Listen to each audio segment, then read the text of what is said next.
दिल चवे थी बूबकर जे शान में अशार लिख। दिल चवे थी बूबकर जे शान में अशार लिख। शान सां गडु गडु सजण जी हर अदा गुफ्तार लिख। शान सां गडु गडु सजण जी हर अदा गुफ्तार लिखो। दिल चवे थी बूबकर जे शान में अशार लिखो। दिल चवे थी बूबकर जे शान में अशार लिखो। आ बणियो पहिरियों खलीफो मुस्तफा जो बूबकर। आ बणियो पहिरियों खलीफो मुस्तफा जो बूबकर। अंबिया खां बाद अफजल शान ही निर्वार लिख। अंबिया खां बाद अफजल शान ही निर्वार लिखो।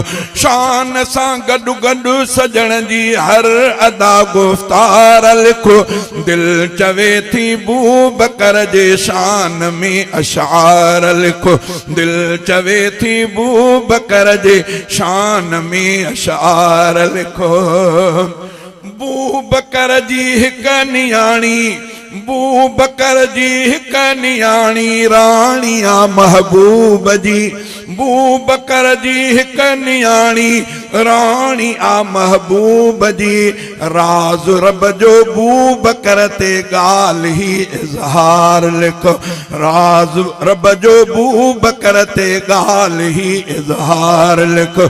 शान सां गडु गडु सजण जे हर अदा गुफ्तार लिखो।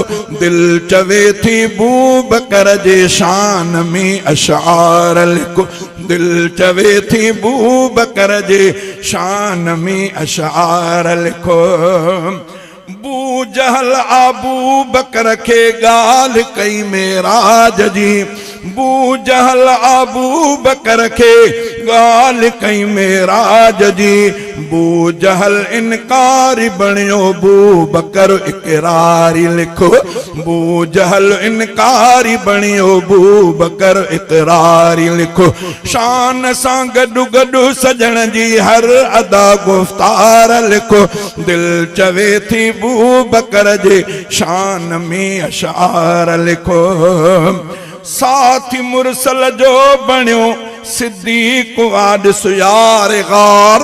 साथी मुरसल जो बणियो सिद्दीक वारिस यार गार। शाहिदी कुरान अंदर इज़ हुमा फिल गार। शाहिदी कुरान अंदर इज़ हुमा फिल गार।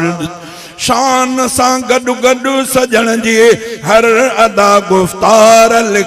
मुस्तफा दिल चवे थी बूबकर जे शान में अशार लिखो। दिल चवे थी बूबकर जे शान में अशार लिखो। खुश नसीबी तुझी आहे। खुश नसीबी तुझी आहे ऐ अदा अब्दुल गनी। खुश नसीबी तुझी आहे ऐ अदा अब्दुल गनी। जो बणे उन जो मदाही पियो सना सौ बार लिखो। जो बणे उन जो मदाही पियो सना सौ बार लिखो।